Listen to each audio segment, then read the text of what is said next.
Well, we could probably get started. I know people will continue to join, so let me ring our bell. Morning, everybody. Welcome to St. Patrick's Day. Morning. I know where everybody is. They're out marching around the plaza right now with the Noon Club. The Noon Club is actually dyeing people's hair, as in the good old days. They don't have any hair left. Well, dye your scalp. Before we get started, I wanted to say good morning to Dr. Jeff Harding, who will be our guest speaker today. Good morning. Good morning. Dr. Welcome. Dr. Harding. Be back. Yeah. And then I see, is that Elizabeth? Hi. Ms. Esquivel is joining us today. Nice to see you. Are you in California? Muted. Muted. You're muted, Elizabeth. Sorry. Yeah, Oh, I'm here. She's in the Esquivel home. Right, Andy? You're just yelling at her. Okay. Nice to see you. So I am going to move on to our pollinator. Oh, but I do have to see, I have to share the screen again. Hopefully you'll see this. Here we go. This is, can you see this? Yes. Those are my milkweed starts. See those little guys? Nice. They're popping up. All right, Jay is our pollinator project guru. Please take it away. Okay. I will do so. I'm going to share my screen. Come on, baby. What I'm going to present has the potential for reaching every student in Sonoma County, to mobilize them to transform our now very damaged landscape into pollinator paradise. The thing that kids are getting excited about and want to get engaged in is this whole idea of protecting butterflies and bees. It turns out it's not just the monarchs, but all of our insects are really declining rapidly. It used to be when you drove around the county, you would have to, in the summertime, you would have to have your windshield cleaned about every other day. These days, you hardly ever see anything hit your windshield. What I'm proposing is a Rotary fundraiser, and we can just do it in our club, but if we're fast on our feet, we could engage every other club in the district. This is a very simple program, and it's self-funding. Basically, it involves getting seed paper out to kids. It starts, seed paper is infused with seeds, and when put in the ground or moistened, those seeds sprout. It is in part, crowd-funded project. We have a service that will put up what's essentially a GoFundMe, but this is a nonprofit. And you reach out to the community and you ask them to sponsor a variety of things. I'll need help with coming up with the pricing on this, but so those numbers are not exactly correct, but you can sponsor a classroom. And what that will do is give every child one of these die-cut elements. You can sponsor a pollinator plot, which would be putting together a larger area or a designated area, say, in a winery. It also it allows us to sell a variety of products. So, for example, this year you could get your Christmas cards with seeds in it, or if you wanted to give wine to somebody, you can get what are called neckers, and they go on the wine bottle. We can have our own T-shirts. We can have kids and the community make what are called bee hotels, where all the wild bees go. We can sell local products like honey and candles.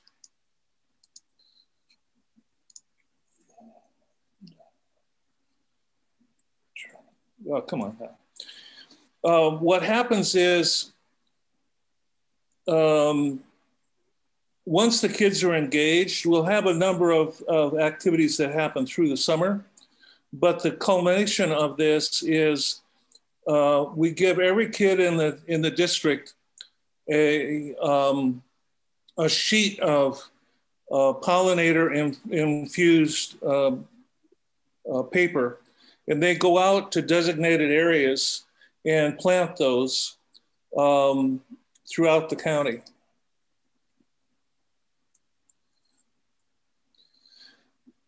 There are a ton of sponsoring organizations. Regional parks, sustainable wine growers will be all over this.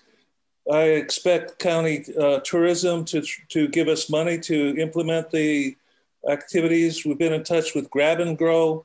They're interested in helping us get soil and soil amendments to the kids. Poppy Bank will fund the portion of the seeds. They are looking forward to being able to use that in their advertising. My friend that founded Colette, that founded the Museum of Children's Museum, is excited about coordinating that with her pollinator and monarch stuff.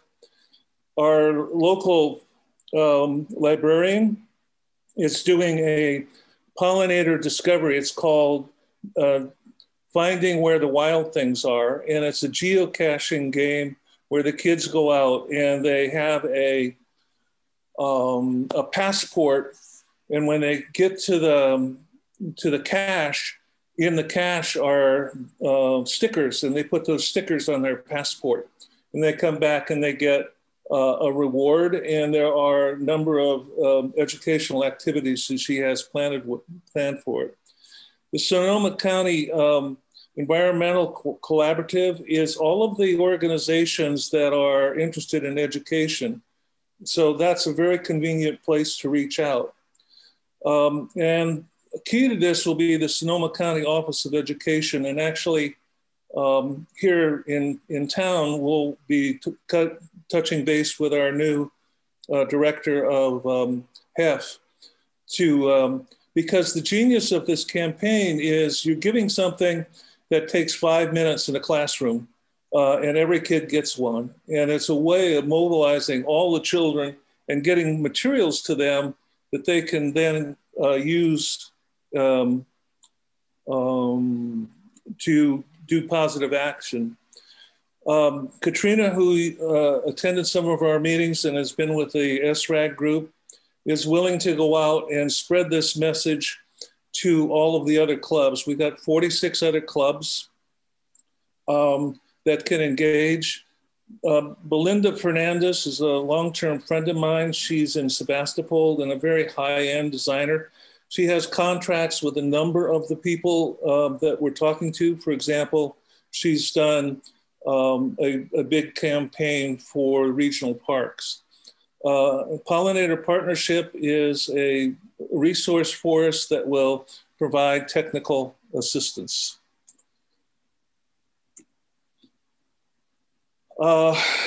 Community Funded is the organization we're talking to provide the cloud funding platform.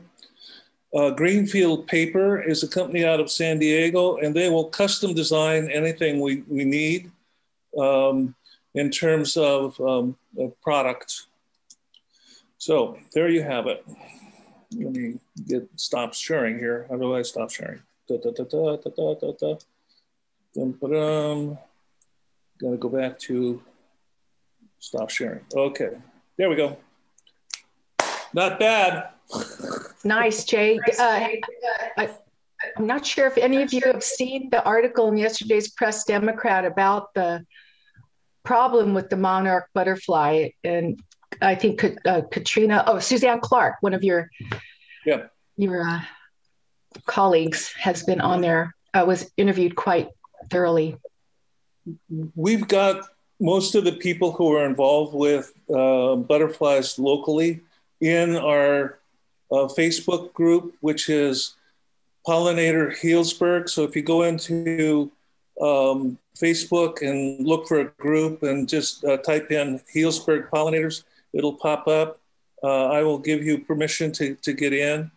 I think eventually we'll open that up, but that's where people are going to ask questions, because I've been fielding all these requests for seeds and how do I do this and how do I do that? And I'm trying to run a campaign here.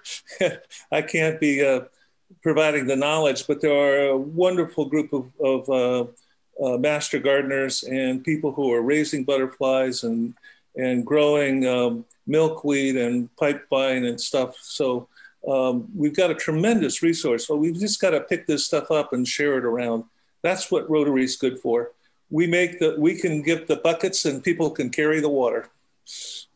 Great. And we're going to kick this off by putting little seed packets into our tube stake bags. So, and will be talking about that in a couple minutes. So thanks, Jay. And Jay said he'll hang out after the meeting if anybody has any questions about this, right? And you all know how to find Jay. Thanks, Jay. Let's see. I want to give Lance a few minutes to work on the 4th of July project. But before we do that, Mark Bisignani, do you want to give us an update on the teacher appreciation? I should preface this by saying a couple weeks ago, I mentioned that it was looking like we were going to have to either postpone it or something because we weren't getting the response from the teachers. And then we reached out to Chris Vanden Heuvel, and he wrote back a very wonderful email saying, guys, we really don't want to drop this program. He mentioned it was the highlight of their school year. And if nothing else, this is a very important year to be honoring the teachers who've been working so hard.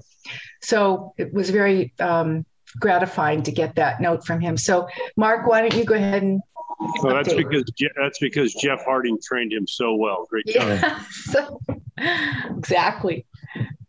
Yeah, it's been difficult to get responses from the principals on their nominations. There was a big delay, and we had heard back from the prince. I had run in actually to two of the principals just in town, and also what Chris Vanden Heuvel had said. It's just been an extremely busy year for the teachers, and now with the schools going back to in-class school on April the 5th, they've just been overwhelmed. That said, they still want to do the program, and as Nancy said, especially this year.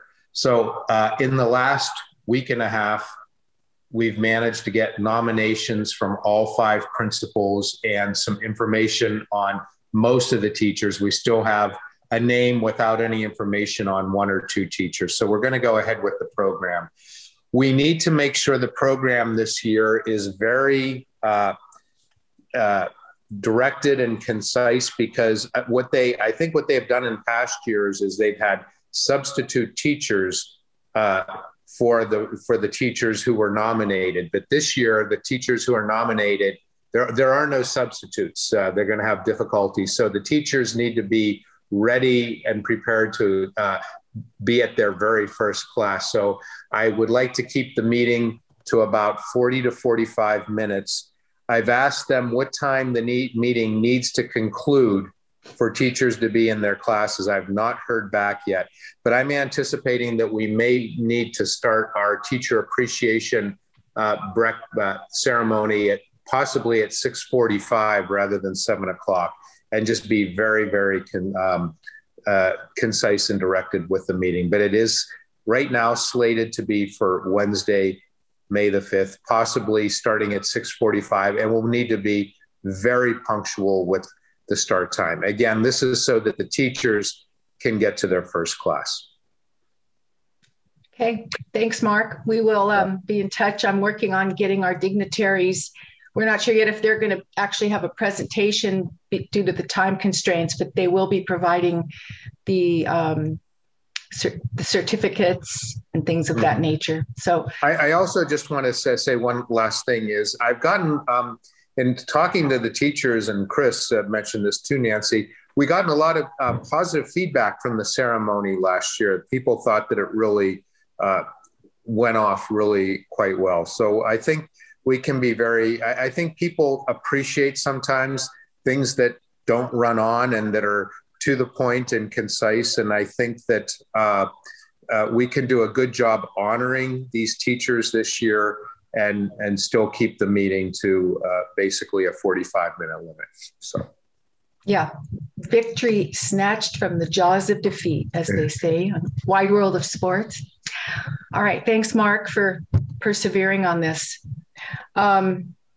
Quickly, let's interject one limerick. We'll try to interject these throughout the evening. See, I have one of these, and it's already evening. Lance, I know you have one. Why don't you throw your limerick at us? All right. Sort of thematic with what's happened this year. There once was a man from Sonoma who always avoided corona. He did every task while wearing a mask and got his vaccine from Moderna. Did you make that up? Yes. Oh my God. Good job. That's hilarious. President Nancy, Yes. may I give a quick Interact Club update? Yes, you may, Andy. The Interact Club has started volunteering at the community garden. And I know I sent out the notice kind of late for this past Saturday, but Chris Cameron and some of the Interact Club students were out in the community garden, and apparently they did a lot of work and they had a lot of fun, and they want to continue doing it. So if anybody is interested in joining them in the future, I'll try to get the notice out a little bit sooner. I might have some milkweed starts for them.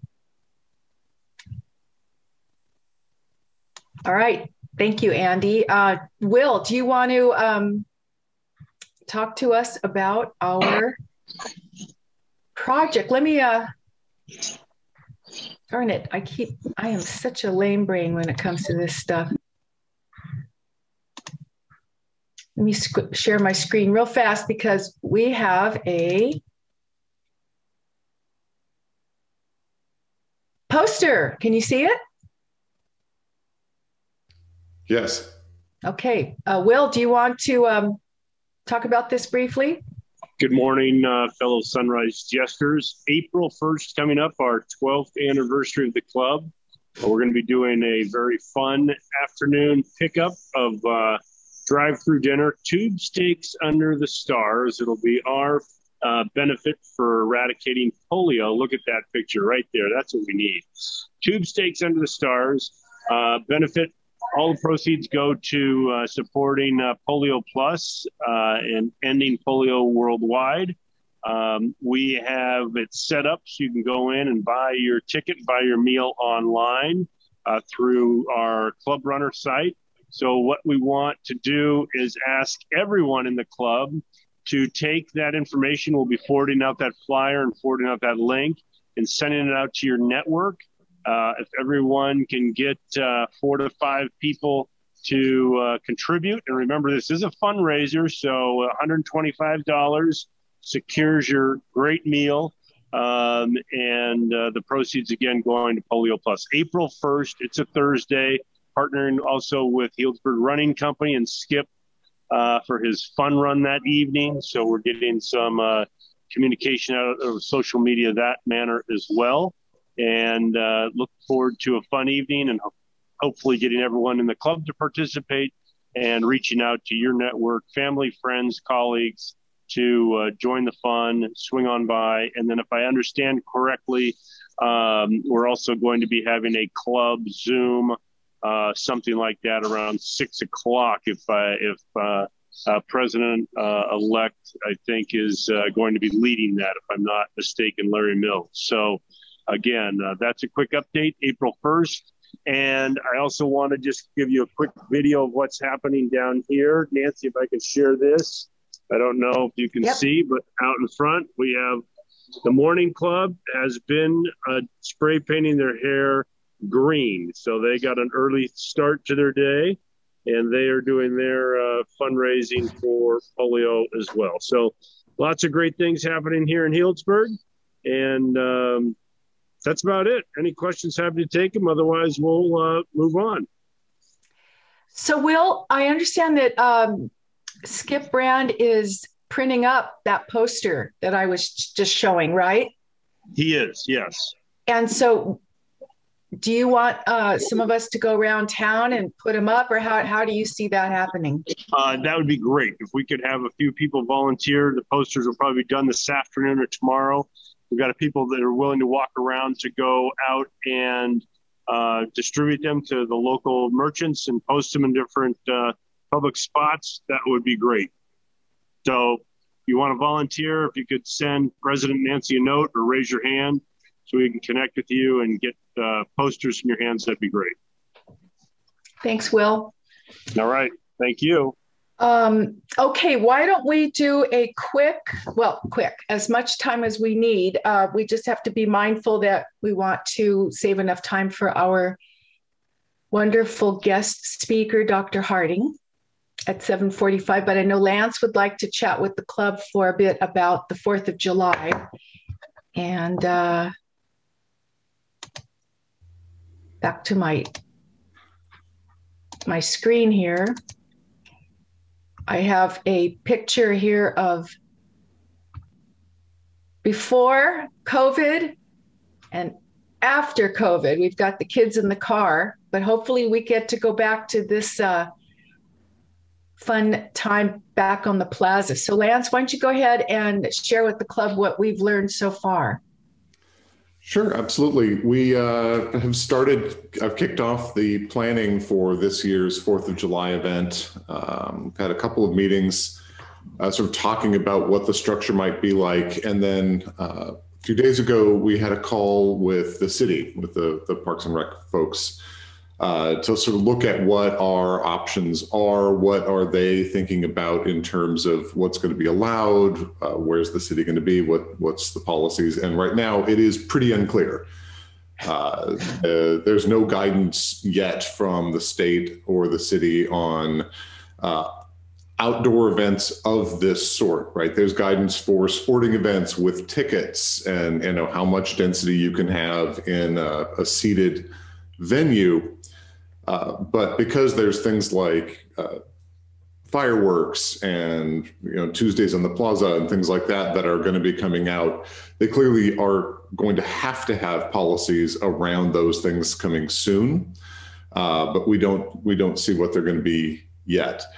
The guidance, though, from the city was they suggested that we lean more towards the traditional approach for the 4th of July than the pure drive-through. Their feeling was that by the time we get to July, assuming we hit the milestones that everyone's hoping for, everyone who wants a vaccine should have had a vaccine for a couple of months at that point. One would hope that the contagion rate would be way, way, way down, not any significant community spread by that point. And so they're encouraging us to be thinking more in terms of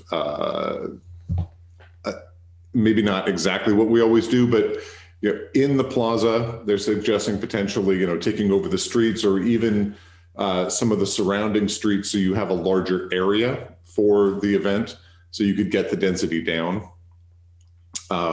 Potentially also other locations, rather than doing it on the plaza, maybe at Rec Park where there's more space available, and potentially, just because it's less in the middle of town, a smaller turnout, which unlike usual might be what we want to do just to keep the density somewhat reasonable.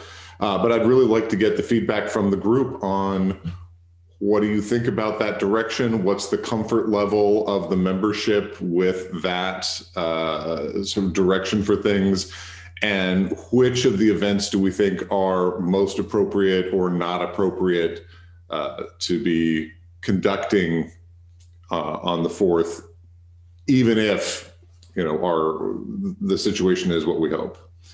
So I want to throw it open, just unmute yourselves and jump in.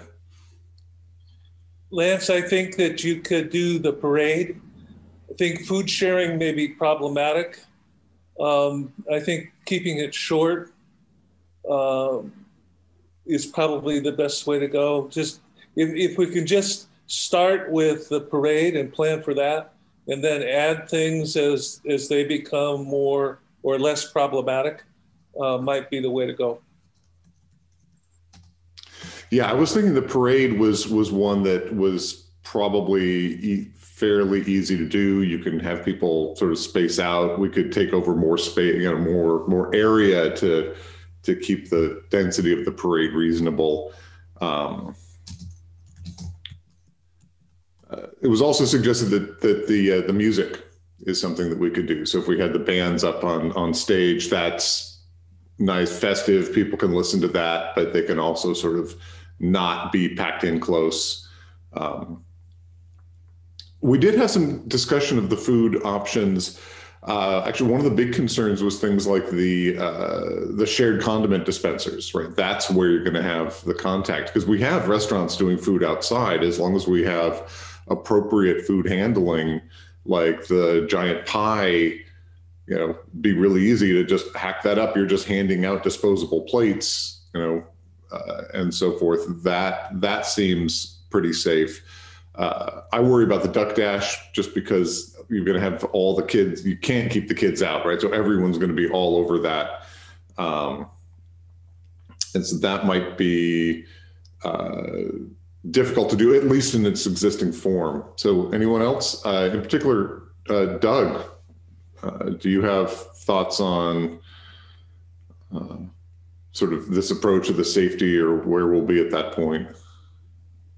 Well, as everybody knows, this is a moving target. We're not sure that, you know, even if there's vaccine available, everybody's going to be taking it.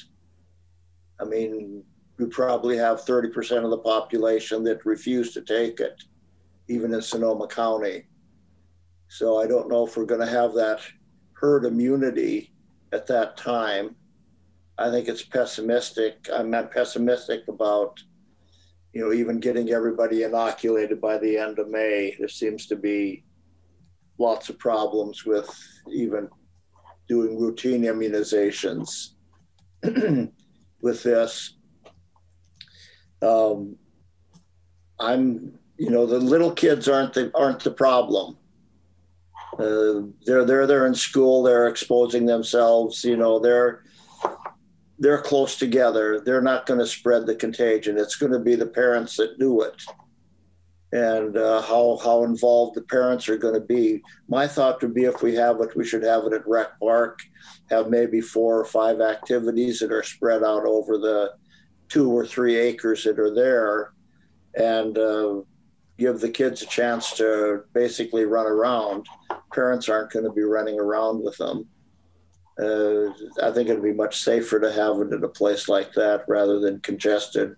They could have a nice parade there. We could maybe put up some new activities that don't involve milling around like they do around the racetrack for the ducks.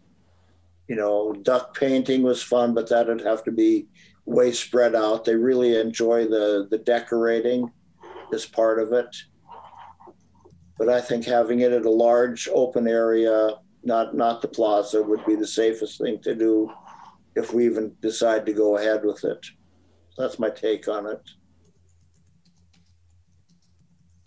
You know, in addition to learning how the school district is embracing our teacher appreciation, it was once again gratifying to hear the response from the city employees that they really like this event and they want to see it happen. So I don't know, we're learning a lot about what we give to our community. So, we could end up going back to Rec Park like we did for the very first one. So as long as everybody's open to that, looks like we could keep moving in that direction, Lance, right? Yeah, absolutely. They were throwing out a number of different options, and it sounds like they're very interested in being flexible and doing whatever they can to help us do this.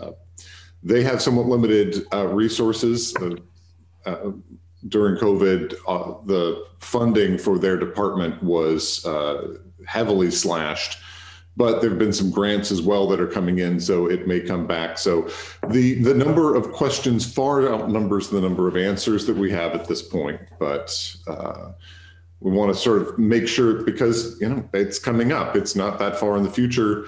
If we're going to be doing this, we sort of need to have a sense of kind of what that looks like, so we understand budget. What do we need to be doing for fundraising to pay for it? What are the expenses going to be? How many volunteers do we need? Do we have enough people to do that? Starting to nail that down. And so that's why I really want to make sure that this is something that kind of we have some consensus around. So does anyone else want to weigh in with their thoughts on this? Archie. Lance, I just said, I think we can handle the food if we do it carefully. If you go to Starbucks and watch how they handle the food, the baristas are not allowed to touch the food ever. And I mean, I can think we can probably duplicate that. So I think the food is not going to be a big issue. Okay. We have time for one more question, Larry. President Nancy, I really like the idea of focusing on the kids decorating the bikes, and I think we could stretch out that as well as having a parade. We could have 3 or 4 finalists in various age groups or whatever, and present awards for the best costume, the best vehicle, and so forth. So we could really have that be the focus of the event. And I think the children would really enjoy that. I hate to miss out on the food. I'm the hot dog king, of course, but you got your opportunity April 1st. Tube steaks on April 1st. All right. Sorry for interrupting you. Go ahead, Larry. No, that's all. Thank you. Okay, well. So show of hands, is everyone comfortable with the idea of a event sort of at maybe probably Rec Park of the sort of thing that we're talking about here? Is that something, sort of wave if you're comfortable with that kind of direction? All right, looks like there's a pretty high percentage. We will proceed with that thought, and obviously keep an eye on events as things evolve. Thank you, Lance, and everybody for your comments. Another quick share screen here. Whose birthday is it today? And whose birthday was it yesterday? I think it was Archie Julian and his lovely wife, Sue, right? Well, yes. Do you have a limerick for us to share on your birthday? Not one that I can do in public. How are you and your lovely wife celebrating your birthdays? Well, we came up to Eureka's to honor her aunt's birthday, and had pizza with them yesterday, and then we'll be back in town tomorrow afternoon. But I'm at the cabin now. We're just kind of hang out together. At our age, you don't look forward to the next birthday, but you're really glad when you get one. Well, happy birthday, Archie. And to Sue. We'll put $100 for each one of us towards Paul Harris. Wow. Well, thank you. And Paul Harris thanks you. Our polio project thanks you. All right. So it's also, I wanted to mention the anniversary of our former Rotarian and future president and president-elect for the Windsor Club, Pam Moulton. She and Ken are celebrating their anniversary on the 18th. And I should let you know, Ken is suffering from Lou Gehrig's disease, and he's still moving along and hanging in there. But if you all have the opportunity to reach out and wish them a happy anniversary and just let Pam know you're thinking about them, that would be really lovely. I just wanted to, I have a limerick. Does anyone else have a limerick they want to share? What? Yes, I do. Is that Jim? Yep. Hi, Jim. Yes, it is. Welcome, Good Jim morning. Morris. What's your limerick? I have to pull over and read it because I've been driving to St. Helena this whole time here. So, and Andy had to correct me. He said it wasn't a dirty limerick contest. So, but all right, here goes my limerick. To have some of those, right? Oh, can everybody hear me okay? Yes. All right. Yeah. All right, here we go. My friend Andy, is quite funny. He's not all insurance and money. He raises his bees. They do as they please, and make Guinness instead of just honey. We have some real poets in this group. That is wonderful. Nice, Jim. Thank you. That's it. That's Andy, I'll be over for a Guinness later on. You're on, buddy. I think that needs to be on your website, Andy. I'm on it. That could definitely cinch some new customers. Well, I have one that's kind of silly, but it's not nearly as creative as Lance and Jim's, but I will go ahead and read it. A flea and a fly in a flue were in prison, but what could they do? Let's flee, said the fly. Let's fly, said the flea. So they flew through a flaw in the flue.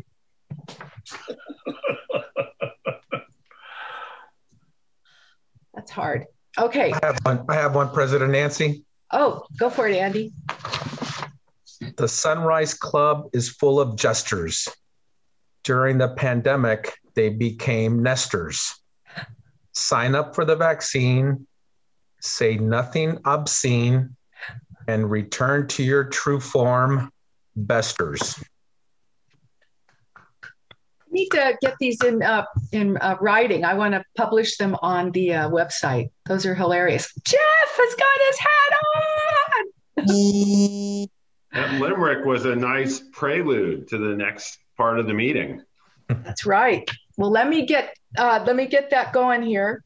Really quickly before we intro Jeff, thank you everybody who signed up for the Russian River Beach Cleanup. We have from our club, Andy, Dan Petrick, Leanna, Larry Mills, Nancy, and her husband, Richard. So, but all the slots have been filled at both Badger Park and Memorial Beach by our club, Noon Club, and other people in other clubs. So thanks, everybody.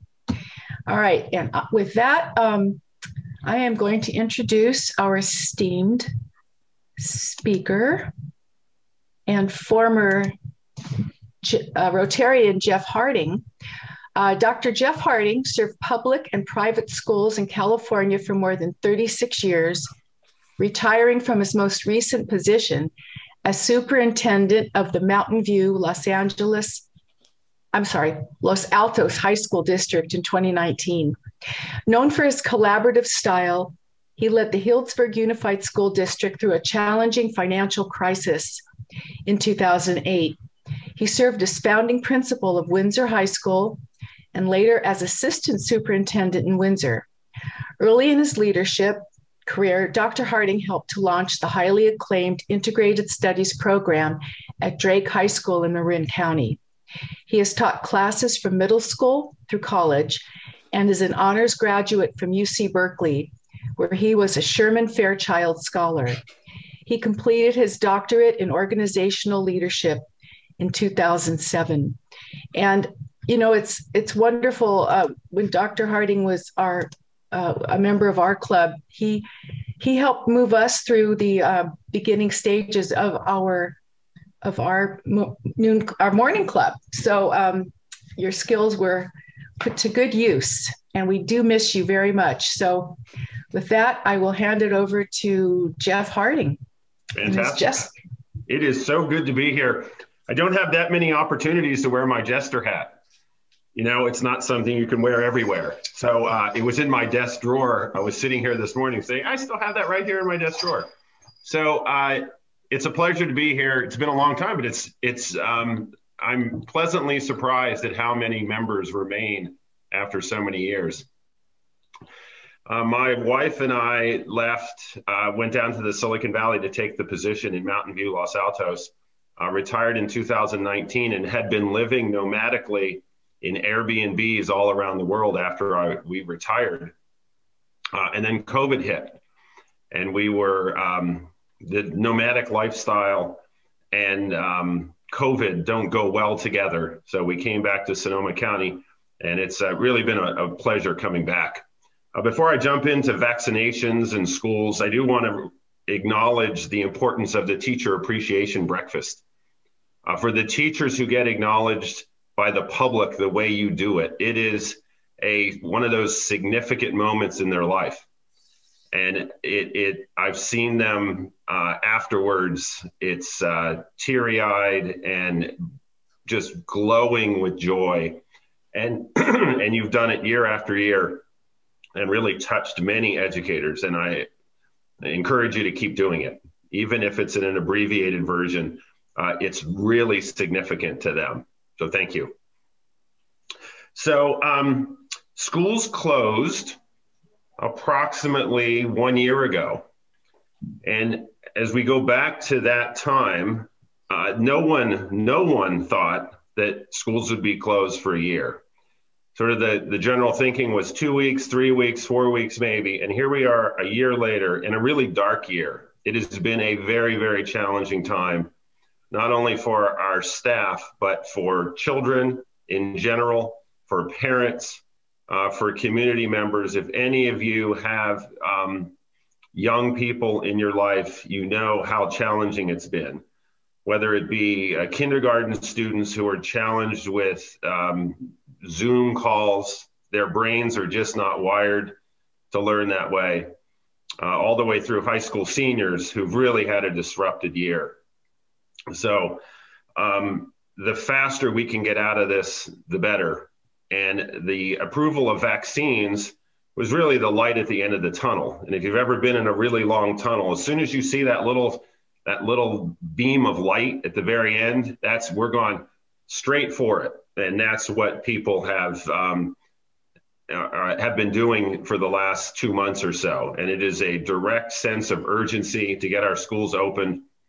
And while the CDC hasn't required vaccinations to open schools, the California Teachers Association has been very rigid about that. And certainly teachers who feel exposed and vulnerable being in a classroom all day with students wanting to be vaccinated. I think everybody understands that. So it was really Steve Harrington's vision here in Sonoma County that got this project going. It is my belief that of the 58 counties in California, only one has a county superintendent and a county office of education running their vaccination program for educators. Steve's feeling was that if all of our educators were sort of lumped into the general population, it would have been a really slow process to get us going. And I think he was right. So he said, look, what we want to do is take all educators, and by all educators is a very widely defined term. We're looking at preschools and daycares, private schools, charter schools, public districts, the 40 school districts, all the way through Sonoma State, Santa Rosa JC, Empire College, any person who works in the education field, and get them vaccinated as quickly as possible. That was the mission. Obviously, we've never done this before. So when he called to see if I wanted to head this project, I mean, I couldn't say no. It was just a great opportunity. to get back involved. I was retired 2 months ago, and it's been a very engaging 2 months, perhaps the best, most engaging 2 months of my career. And I can talk about that a little bit later. But we opened a clinic at Rancho Cotati High School. If you haven't been to their new gym, it is remarkable. It's the biggest gym in the entire county, with the exception of Sonoma State. It's brand new, and it was the perfect place to run a vaccination clinic. We gave our first injection on February 8th, just doing 100 educators. And we will give our last vaccination next Thursday, because the project has basically been successful and completed. So in a very short period of time, every educator has had the opportunity to be vaccinated. If you had told me 4 weeks ago that we would be closing up on March 25th, I would have thought there's no possible way. We were experiencing major disruptions to the supply of vaccine. If you remember back several weeks, there was that storm in Texas, and supply just stopped. And we couldn't get anything, and all the other clinics were just not getting vaccine supply. But all of that has changed. And I'm really pleased to report that we are receiving large supplies of vaccine. But we're not the only organization that's vaccinating educators. Alliance in your area has stepped up and vaccinated educators. Kaiser has been the real workhorse in the county. A real hats off to Kaiser. They have vaccinated many, many educators. Safeway has a vaccination program. Rite Aid has a vaccination program. Alexander Valley Medical. This was a multi-pronged approach to get educators vaccinated as quickly as possible. We started the process with our most vulnerable populations. So educators who were 70 and older, we did first back at the beginning of February. Then any educators who had direct contact with students, and there were special ed teachers working with students back then. There were some classrooms that were open. So we did those people first, and then opened it up to elementary and preschools, and then secondary schools. And we are just now finishing Sonoma State and the JC. In fact, we have a clinic today. We're giving 550 doses today. Tomorrow we have 2 clinics. We have one at Rancho Cotati High School, and then we have another one at the County Office of Education. We're partnering with Safeway to give another 300 shots to Sonoma State and the JC employees. And they will be back again on Saturday. So we're talking quite significant numbers. Yesterday at Rancho Cotati High School, we did 660 shots. And when you can give that many shots that quickly, we can get through this process quite rapidly. The support has been overwhelming for our efforts. The volunteers, we need about 40 volunteers a day, and we've been open since February 8th. So you get a sense of how many volunteers we need. Those are non-licensed. On the licensed side, we need another 20 a day of people who are qualified to fill syringes and give injections.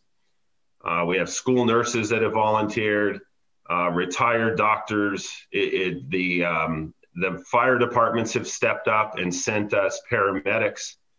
It has been a remarkable, everyone stepping to the forefront to get this done as quickly as possible, because the bottom line is we want to get schools open rapidly. And if you've been reading the newspaper, you know, basically every school in the county will be open sometime around the middle of April. Secondary schools may be a little longer, but elementary schools, if they're not open now, they will be open very soon. So we couldn't be happier with the outcome. You know, it's been an extremely emotional and positive experience. People, they come to the clinic, and even with a mask on, they beam. There's this sense of gratitude. And for all of you who've had your vaccine, you know how it is. There's just something of relief, sort of like, oh, now I can just take a big deep breath and relax a bit. So it has been personally gratifying. It's been a pleasure working with some remarkable people. My hats off to the folks at Cotati Rohnert Park who gave us this gym to use and all the support around it. We have really taken over the front of their school since February 8th. We walk with a heavy foot because the parking lots are full all day. There are people coming and going, thousands of people. And when I run out of copies, I go to their copy machine. When I have problems, I need a custodian, I go and ask them and they help out. And they're busy like everybody else. So I do want to open it up to questions, but that gives you sort of an overview of the vaccination process and where we are. And it's really been a great experience to be part of it. Jeff, I presume by educators, you mean everybody that works in the schools, custodians, staff. Yeah, Doug. Yeah. We use a very broad definition of educator. In fact, right now we're looking at coaches and officials. So the indoor sports have opened. You're going to see basketball games and volleyball games. Even wrestling has been approved. That's sort of hard to imagine where having a wrestling match with a mask on, but the officials, custodians, front office people, even trustees, we're doing everybody. We did have a sequence where the most vulnerable employees got their shots first. So if they had face-to-face contact with students, we did them in tier 1, what we called tier 1. We're now in tier 4. That would be people who are teaching remotely or groundskeepers, people like that, where there's no transmission issues. We took them last. Also, how are you dealing with those people who refuse to be vaccinated? Yeah, that's a good question. This is a voluntary program. We're dealing with HIPAA laws, and it's been ruled in the courts that school districts do not have the authority to mandate the vaccination of their staff. In fact, they don't even ask. So we offer it to everybody who wants it. We encourage it. And we don't even have a way to know what percentage of employees took the vaccine at this point. And we won't. It's considered part of their medical record. I have anecdotal data to suggest that the number is quite high. The percentage of those who take it is quite high, maybe a little bit lower in the preschool daycare community, a little bit more difficult to find them. We have 650 daycares and preschools in Sonoma County, so much more difficult to find them. But I know that in some of the smaller school districts and some of the smaller schools, they're getting, if not 100%, close to 100% participation.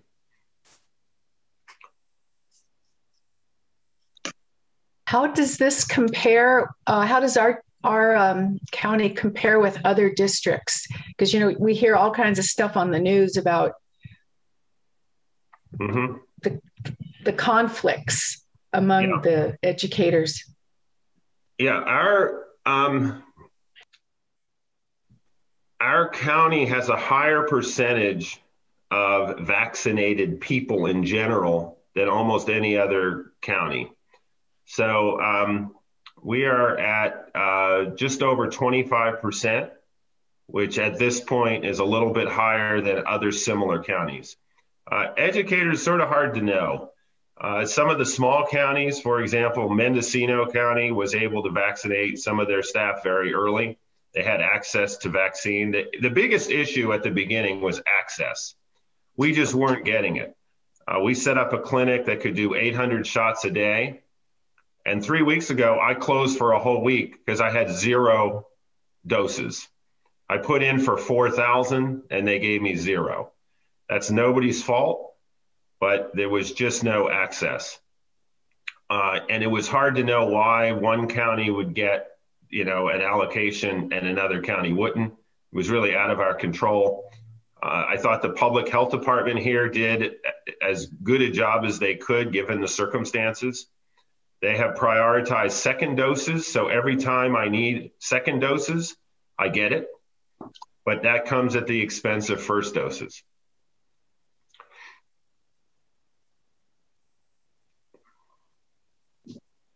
Other questions? I've been in the chat here. Yeah. I got one. So where are we with the teachers and their union agreeing to come back to work? I know it's probably all over the map, but what's the range of cooperation or acceptance? Yeah, well, there are 40 school districts, so it's 40 different union negotiations. It is, I don't have any strict data on it, but I can say that there are agreements with, if not every school district, almost every school district to open in the near future. And part of the sticking point had been access to vaccines, and now that's not a sticking point. So my understanding is Healdsburg elementary schools will open very soon. I'm not sure whether the high schools will open quite so soon, but I expect to see every school district in the county open sometime in April. By the end of April, I think we'll see everybody open.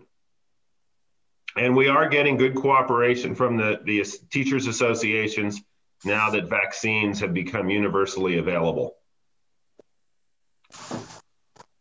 Could you share some thoughts about the long-term ramifications of students missing out a year of live classrooms and having to rely on Zoom meetings, and what the education professionals are doing to try to mediate that impact over time? Yeah, that's a really good question, Larry. And I don't know that we can determine the impact at this point. I think you see the impact just in the academic realm, particularly for students that don't have support in the family. I think you're going to see the gap between the socioeconomic groups grow. For families where one of the parents can stay home or they have tutorial support, you have the teacher in the house, those students will fare much better than students who are on their own all day and not connecting and disengaged from the computer. I think you're going to see many students fall a year behind as the result of this year off. So that gap is going to be significant. And the state will have additional funds available for intervention programs, for extended summer programs, for after-school programs to try to fill that gap. And right now, our schools are putting together plans for how they'd like to address those issues. It would depend on that plan would depend on the age of the students and the socioeconomics of the community and the decisions made by the school leaders. But there will be intervention plans for every school district and funds available out of Sacramento to fund those programs. I think the bigger issue is going to be the social emotional impact on students who've been without interaction for such a long period of time. We don't know the level of depression that we're going to see or have seen. What we know is the rates of suicide amongst young people had been increasing prior to this. We have seen a radical increase in depression and suicide amongst teens before the pandemic. And I feel quite confident the pandemic has just exacerbated those issues. The social isolation that teenagers feel, the impact is going to be significant. And we don't really know at this point how we're going to address it. One of the reasons that opening secondary schools is more difficult, and the reason they've put it off, when you get high school students together on a campus, the idea here is to minimize mixing, contact. And that runs contrary to the very nature of the teenager. They haven't seen each other for a year. You're going to put them in a cohort of 15 students so that they don't mix with other students. And then you're going to put them out at lunchtime and say, don't talk to anyone else but the 15 students that you've been with all day. That's not going to happen. They are naturally inclined to mix, and the transmission rate amongst teenagers is much higher than it is amongst the really small children. So the high school leaders are really going to be challenged with how to open their schools and minimize intermixing between students when they so desperately want that. So those are much more of a challenge than with the younger children. Larry, with immunizations, what is the status of testing protocols for schools, sports teams, and the like? Are you addressing that with your commission? Yeah, there are requirements for testing prior to competitions. So football, for example, before every competition, there needs to be a test done of every student who's participating in that football game. And it's a rapid test, so it needs to be done fairly close to the period of time that the football game occurs. There will be options for testing depending on whether a student contracts the disease, and contact tracing to go and test everyone who was in their cohort or anyone they've had contact with. So all of our schools are prepared to do quite a bit of testing as needed. And the funding for that comes from where?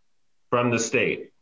We're seeing an opening of the flow of dollars from Sacramento. Significant dollars are coming to school districts who open and to pay for the mitigation efforts, the PPE, the testing, and so forth. Jeff, I'm interested in early childhood, in particular adverse childhood experiences and the lack of just rough and tumble play. Yeah. And the ability to get executive function. It's a critical period in the 4, 5, and 6-year-olds. We're going to have an epidemic of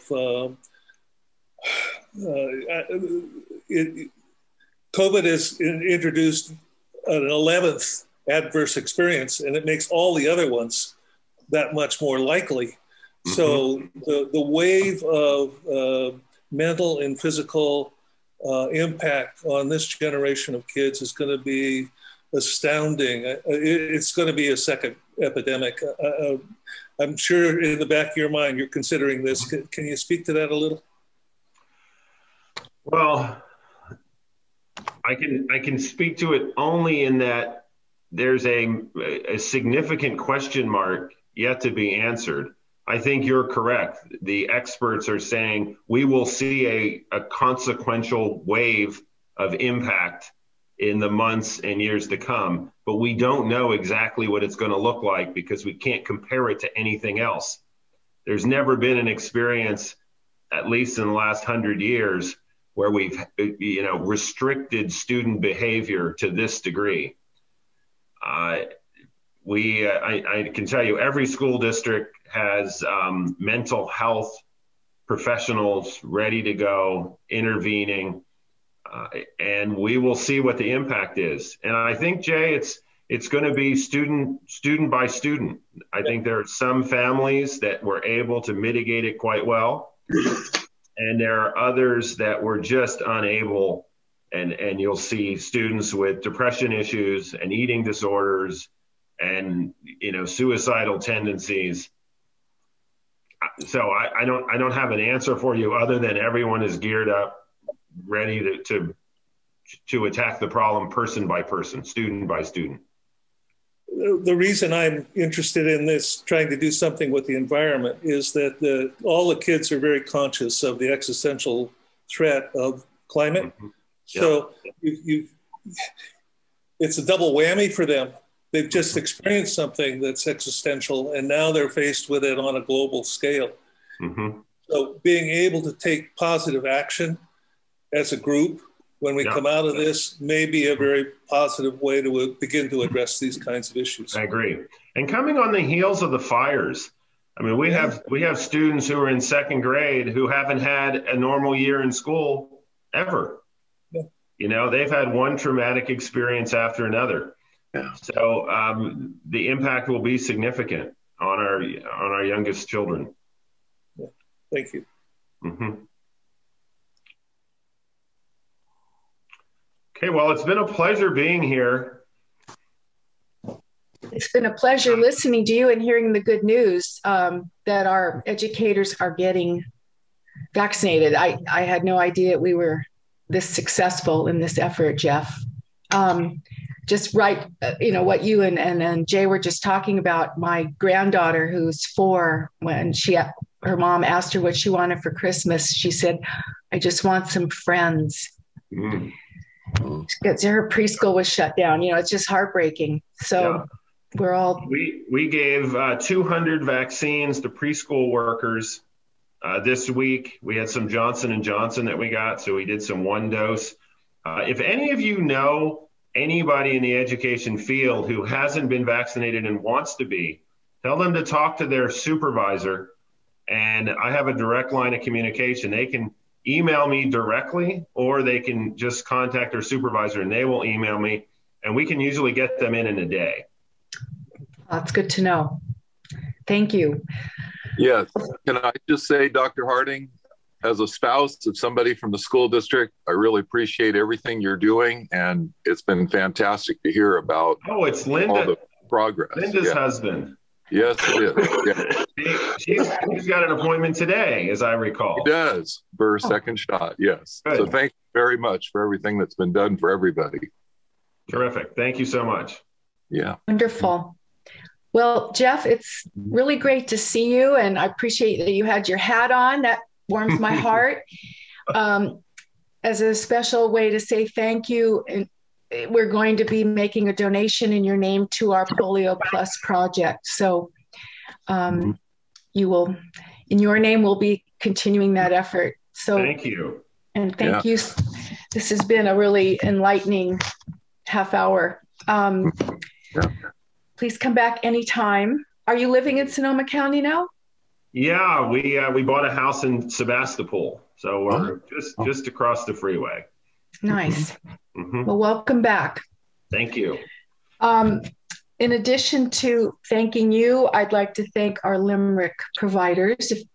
We have if anybody wants to add a limerick who hasn't added one, please do so in just a second.